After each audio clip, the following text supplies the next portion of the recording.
Today I fucked up by playing a scary game in VR. Literally last night, this morning. Brief backstory. I live on my own in a 2-bed flat in the UK. My girlfriend would quite often visit, but we recently broke up, maybe 2 weeks ago. It was an amicable split, so no shouting or throwing things etc, just a clean break. Important for later. I purchased myself a Vive VR headset and I've been having a blast with it, especially during this period after the breakup. It's a pretty good distraction. A friend of mine found a game that supports multiplayer cross-play with people with and without VR headsets, so I managed to muster up a group of my friends to play it, 4 of us in total, yesterday evening about 8 PM. Firstly, let me say this game is freaking terrifying. Basically you're a group of ghost hunters, who needs to go into a haunted house and figure out what type of ghost is haunting the house through various means and trying to avoid getting murdered by it. In the game you can talk to the ghost to get it to do things, like asking it for a sign and it'll flicker the lights to show it's there and all that kind of thing. Really creepy. About 30 minutes in we sufficiently pissed the first ghost off to the point that it was flickering into existence in front of us and coming towards us. Naturally we're all shouting and scrambling for the door. Whilst on the way out I get caught by it and murdered. This is a really visceral experience in VR, so I'm literally screaming at this point. Anyway, the guys carry on and complete that house/job and we continue to play on to the next house. After playing for maybe another hour I hear a really loud bang behind me. I assume it's the game and cautiously continue on trying to bust this ghost until it happens again. So I take my headset off and see that my phone has gone off about 5 times for my Ring doorbell, which is strange because I don't get a lot of visitors with it being a pandemic and all. I go to the front door and there are 3 police officers at the door. The police were called in to investigate a domestic abuse report by my neighbors. They had assumed that someone was getting beaten up or tortured in my flat. I let the police in and explained I lived here alone and it was just me playing a video game on my headset. One of them found this pretty funny. They wouldn't leave until they checked all the rooms in my flat for someone and then they said not to worry about it and then they left. Now this morning,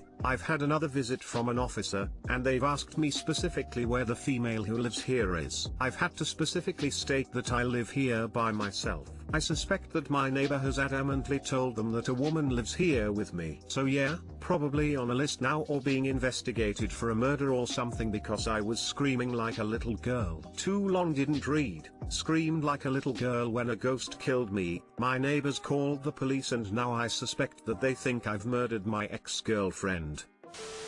So disappointed that I wasn't playing with you, but appreciated the frantic phone call afterwards. It would be hilarious if this caught traction and we could get a statement from Hearts Police.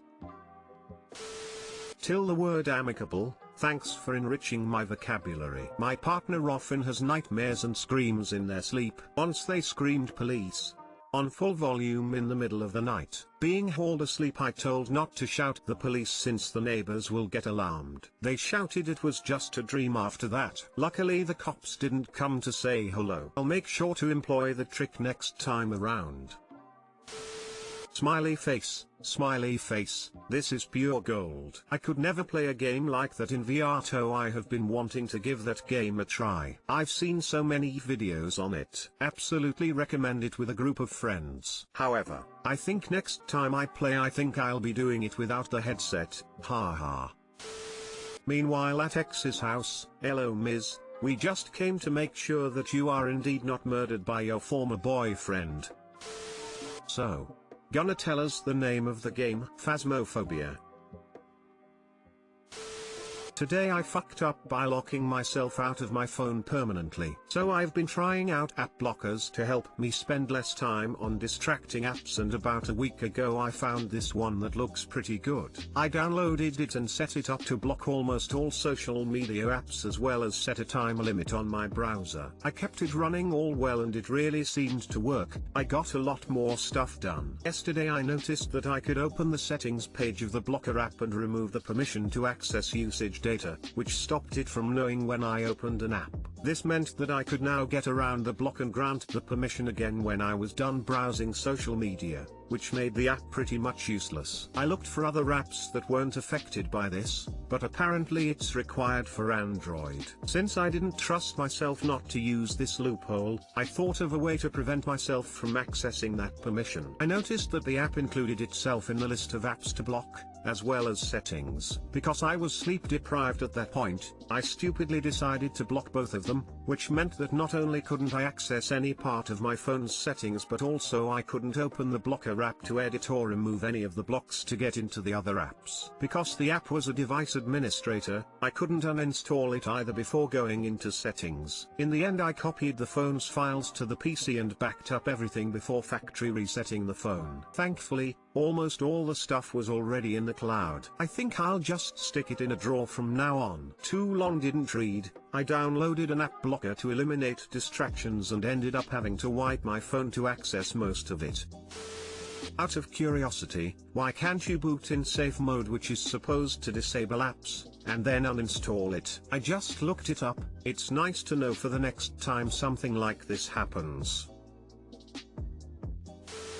If you're that addicted to your phone that you need to be physically unable to use a loophole to disable a blocking feature that you put on there to stop you using your phone as much, you need some genuine psychological help. Though since your plan is now to just put it in a drawer, what's to stop you from opening the drawer? Seems like you either went to a lot of effort for no reason, or your entire plan now is pointless. It should be named the parent mode. Yo, most phones can be booted in safe mode for this. It'll boot it with all third-party apps disabled, and you can delete what's fucking everything up without having to factory reset. Would have been nice to know before. Thanks for letting me know though, smile. Oh, also, if you have an Android, I don't think Apple has an equivalent to this unfortunately, but you can turn on Ultra Power Saver mode, which restricts which apps you can access. Social media besides Facebook isn't able to be opened. Also makes the battery last for days. That might help break the phone addiction. I struggle with it too. This used to be a vendor-specific feature. Samsung. Do you know if it's in regular Android now or if other manufacturers have adopted it? Today I fucked up by being a good person. Today, I called up my property management and was professional and polite. How else should you act when speaking to your landlord? The conversation went something like this. Them, hello, X Town Housing. Me, hi. This is Linux's best from X address. May I speak with Debbie please? Them, she is not in at the moment. Me, okay.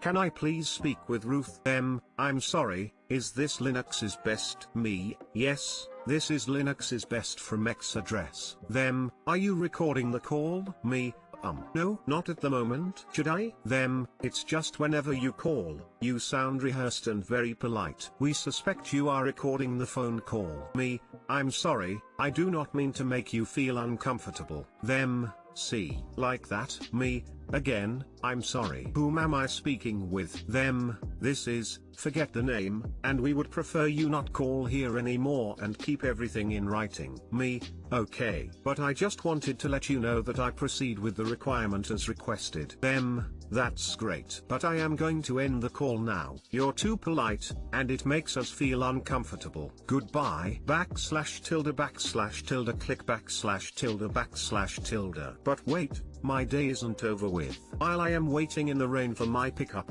an older gentleman in his 50s identifies himself as a Nazi. No, you read that correctly, and proceeds to cuss me out because he claims to recognize me from Facebook. Yes, you are reading this, and is mad that supposedly I got his account banned. And he wants to fight me. Yes, seriously. I attempted to walk away as he continued to cuss me out in both English and German. Having enough of his nonsense, I cuss him back and tell him, I'm down if he wants to fight, as I wasn't going to be cornered by him or further intimidated. In hindsight, it probably wasn't the smartest thing to say. Instead of fighting me, he looked shocked and really pissed, cussed me off once more, and keeps his distance. Too long didn't read. Today, I am having one of those moments where I am forced to rethink my life but cannot find any fault. Lol.